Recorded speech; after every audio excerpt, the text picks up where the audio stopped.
গত দুদিন আগে আমি একটা ভিডিও বানিয়েছিলাম, যার ভিউ বর্তমান 6 লক্ষ, প্রায় 32,000-এর মতো। বাংলাদেশি সন্দেহ করে উড়িষ্যায় পশ্চিমবঙ্গে সাধারণ খেটে খাওয়া মানুষদের উপরে বারবার নির্যাতন। ওই ভিডিওতে এমন কিছু কমেন্ট এসেছে যেগুলো না বুঝে না জেনে অন্ধের মতো কমেন্ট করা হয়েছে, যেখানে পরিষ্কার তারা বলেছে যে ওরা বাংলাদেশি, ওদেরকে বাংলাদেশে তাড়িয়ে দাও। এবং উড়িষ্যাতে যে ঘটনা ঘটতেছে এবং সেটা কোনো অন্যায় নয়, মানে বাঙালিদের উপর অত্যাচার, এটা কোনো অন্যায় নয়। তো প্রশ্ন এখানে, তারা যদি বাংলাদেশি হতো তাহলে তারা কেন জামিন পেল? অবশ্যই আপনারা প্রমাণ চাইবেন, তাহলে দেখুন। বাংলাদেশি ভেবে আমাদের মুখ্যমন্ত্রীর উদ্যোগে আমাদের বিডিও সাহেব এবং এসপি সাহেব ইনাদের এতে আমরা ফিরিয়ে এসেছি। ইনাদের জন্য কৃতজ্ঞতা আমাদের রইল।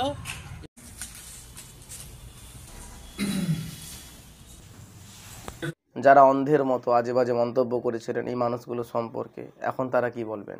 আপনি জানলে অবাক হবেন, আমার ভিডিওতে এমন কিছু কমেন্ট এসেছিল যেগুলো উইথআউট লজিক, না তো কোনো লজিক আছে না তো কোনো কনসেপ্ট আছে।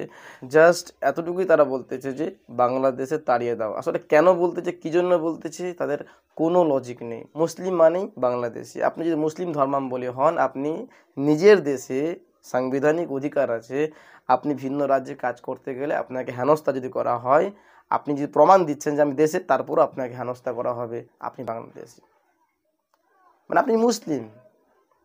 আপনাকে সন্দেহ করে আপনাকে ইচ্ছাকৃতভাবে হ্যারাসমেন্ট করা হবে, এটা অন্যায় নয়। আপনার ড্রেস দেখে আপনাকে বারবার হ্যারাসমেন্ট করা হবে, এটা অন্যায় নয়।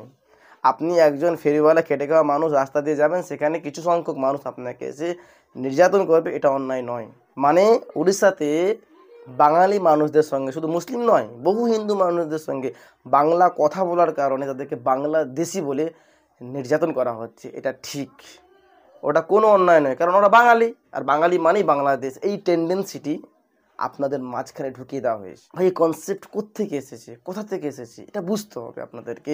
এই কনসেপ্ট পশ্চিমবাংলার বুকে তৈরি করা হয়েছে, এটা বড় রাজনৈতিক একটা পলিসি।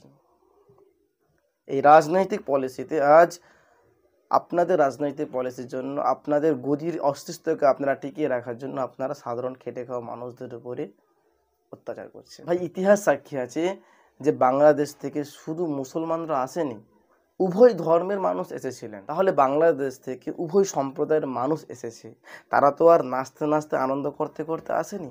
তারা তৎকালীন সময়ে বিপদে পড়ে হেনস্থা হয়ে বহু মানুষ ভারত থেকে বাংলাদেশে গেছে, বাংলাদেশ থেকে ভারতে এসছে, এই ঘটনা ঘটতেছিল। তাই তো গণতান্ত্রিক রাষ্ট্র আমাদের ভারতবর্ষে নির্বাচন করার জন্য অবশ্যই এসআইআর জরুরি। এসআইআরটা অবশ্যই জরুরি। 2002 সালে এসআইআর হয়েছিল। যারা 2002 সালে জীবিত ছিল তারা জানে এসআইআর নিয়ে এত উৎপাত, এত চারিদিকে বিভ্রান্ত হয়নি। আজ 2025 সালের এসআইআর হচ্ছে, অবশ্যই এসআইআর জরুরি। মানুষ ভয়ে আছে, কিছু মানুষ বিভ্রান্তে আছে, এবং কিছু মানুষ সেটাকে সুযোগে কাজে লাগিয়ে বিভ্রান্ত করতেছেন। আপনি না জেনে না বুঝে আপনি আপনার ভারতীয় একজন ভাইকে, প্রতিবেশীকে শুধু ধর্মের কারণে, অন্য ধর্মের, এই জন্য আপনি হেনস্থা করছেন, অপমান করছেন। একজন ভারতবাসীকে আপনি অপমান করছেন, তার নাগরিকত্বের প্রতি আপনি আঙ্গুল তুলছেন। এটা কেমন ধরনের শিক্ষা? ভারত, হিন্দুস্তান আমাদের প্রত্যেকের, হিন্দু মুসলিমের প্রত্যেকের। যারা বাংলাদেশ থেকে এসছে তার জন্য এসআইআর হচ্ছে, নির্বাচন কমিশন করতেছে, ইলেকশন কমিশনার সেটা করছে। এখানে বিভ্রান্ত হওয়ার কোনো জায়গা নেই। তার জন্য মানুষ ভিন্ন রাজ্যে কাজে যেতে পারবে না। মানুষ তার পেটের তারায় ভিন্ন রাজ্যে কাজে যাচ্ছে, তাকে আপনি বাংলাদেশে বলে ভাগাচ্ছেন। আমার প্রশ্ন এই জায়গাটায়, আমি এখানে হিন্দু মুসলিম করছি না, আমি এখানে সরকারের প্রতি আঙুল তুলছি না যে এসআইআর করছে। এখানে এসআইআর করা অবশ্যই জরুরি, 100% জরুরি দেশের স্বার্থে। কিন্তু এসআইআরের নাম করে যে সমস্ত সাধারণ মানুষের পেটে লাথি মারা হচ্ছে, তাদেরকে হেনস্থা করা হচ্ছে, প্রশ্ন আমার এই জায়গায়।